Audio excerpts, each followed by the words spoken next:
Hello friends, welcome to HTML series of this playlist. Last four lectures में हमने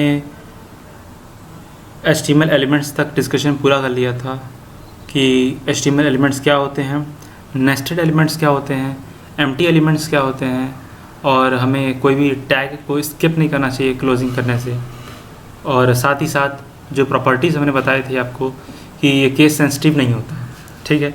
तो इस लेक्चर में हम उससे थोड़ा आगे बढ़ेंगे और HTML एलिमेंट्स के बाद हम HTML एट्रीब्यूट्स के बारे में डिस्कशन स्टार्ट करेंगे, ठीक है। तो HTML एट्रीब्यूट्स के लिए हम अब लेक्चर नंबर 5 स्टार्ट कर लेते हैं,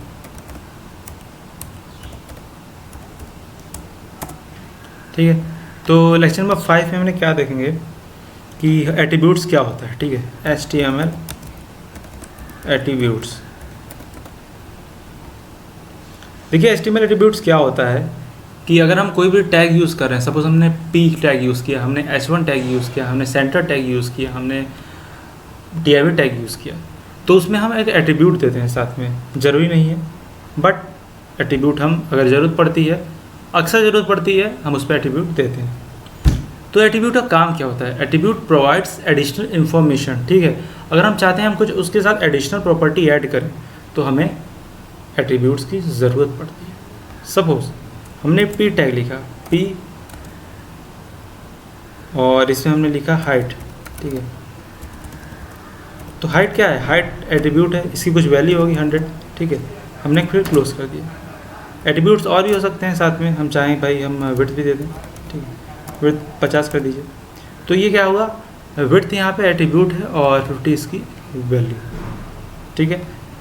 तो ये कुछ एक बेसिक, ओके फ्रेंड्स। तो जैसा कि मैंने बताया कि हमने बेसिक जो है कि एट्रीब्यूट्स के बारे में एक आइडिया दिया आपको कि एट्रीब्यूट्स क्या होता है, ठीक है। अब और जानते हैं एट्रीब्यूट के बारे में, ठीक है। तो एट्रीब्यूट में क्या होता है ना कि ये हमेशा स्टार्टिंग टैग में रहते हैं। ऐसा नहीं है कि आप क्लोजिंग टैग में एट्रीब्यूट को ऐड कर दो, राइट। और जितने भी HTML एलिमेंट्स होते हैं सबके एट्रीब्यूट पॉसिबल हो सकते हैं। आप किसी में भी एट्रीब्यूट दे सकते हैं। एक स्टाइल नाम का एट्रीब्यूट होता है ना, आप किसी में भी दे दो इसको। आप क्लास किसी में दे सकते हैं, ठीक है। ये दोनों तो किसी में भी हो सकते हैं। तो जो एट्रीब्यूट का जो सिंटैक्स होता है, एट्रीब्यूट और फिर वैल्यू। और उससे भी इम्पॉर्टेंट बात कि ये सिर्फ ओपनिंग टैग में ही यूज़ होते हैं, ऐसा नहीं आप क्लोजिंग टैग में इसको ऐड करोगे, ठीक है। अब जो पहला टैग आता है, ठीक है, जो सबसे इम्पॉर्टेंट टैग होता है href। मैंने इसका एग्जांपल दिया था आपको, ठीक है। बॉडी और फिर ए, ठीक है, href। तो href देखिए, मैंने इसका एग्जांपल आपको दिया था, कैसे यूज़ करते हैं मैं बताता हूँ, ठीक है। तो एंकर टैग में पहली बात ये href यूज़ होता है, ठीक है। कुछ एट्रीब्यूट्स जो होते हैं ना वो कुछ अपने ही खास एलिमेंट्स में ही टैग्स में ही यूज़ होते हैं। तो इसके हम ओपनिंग में हमने दे दिया href, ठीक है। अब href के बाद मैं लिखूँगा कि सपोज़ मैं लिख देता हूँ भाई google.com, ठीक है। HTML फुल फॉर्म होता है hyper link reference. H stand for hyper link and REF stand for reference.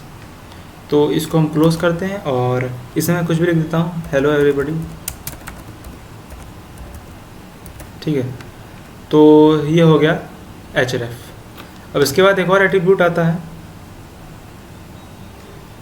जिसे हम कहते हैं src एट्रीब्यूट, ठीक है। src मैंने इमेज में बताया था आपको, याद होगा तो img src।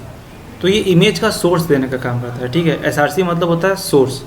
तो सोर्स में देता हूँ कि भाई ठीक है, ये .jpg, ये हो गया सोर्स, ठीक है। इसको क्लोज कर दीजिए। ये क्या होता है? एम्प्टी टैग होता है, इसका कोई ओपनिंग क्लोजिंग नहीं होता, ये बस ओपनिंग है एंड दैट्स इट। और एंकर का क्या था? इसका ओपनिंग था, क्लोजिंग था, और जो बीच में हमने लिखा वो हमारा एक मीडियम है कि हम इस पर क्लिक करके हम google.com पे जाना चाहते हैं, ठीक है। तो src एट्रीब्यूट हो गया। और src एट्रीब्यूट के जो है कि दो तरीके होते हैं, ठीक है। एक तो होता है कि आप एब्सोल्यूट URL दीजिए, ठीक है। एब्सोल्यूट URL होता है कि सपोज़ कोई यूनिवर्सल लिंक पे आप जाएं, ठीक है। जैसे कि मैं कोई रैंडम इमेज उठाऊं, सपोज़ मैं स्क्रीनशॉट उठाया, ठीक है। स्क्रीनशॉट मैंने क्लिक किया और ये पाथ देखिए, ठीक है, ये आप पाथ देख रहे हैं, सी ड्राइव, फिर यूज़र्स, फिर डबल सी, फिर पिक्चर्स, स्क्रीनशॉट्स। तो यानी कि मैं ऐसे कोई रैंडम पिक्चर उठाया और उसका मैंने एड्रेस ले लिया। अब मैं एड्रेस में डाल दूँ इमेज में, या तो मैं क्या करूँ उसी फोल्डर में जिसमें मेरा HTML है, पंखा नहीं चला है, चला गया। तो ये दूसरा तरीका हो गया, ठीक है। और जो पहला तरीका क्या था, ये पहला तरीका हो गया, ये है एब्सोल्यूट URL, ठीक है। और जो दूसरा तरीका होता है वो होता है रिलेटिव URL, यानी कि जिस फोल्डर में है उसी में हम अपना इमेज इंसर्ट कर दें और उसको हम यूज़ में रख सकते हैं, ठीक है।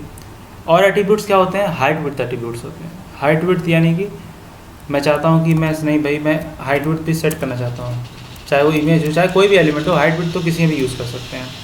तो हाइट विड्थ में देता हूँ 100 पिक्सल्स, ठीक है। इसके बाद मैं कह देता हूँ कि आप विड्थ भी कर दो,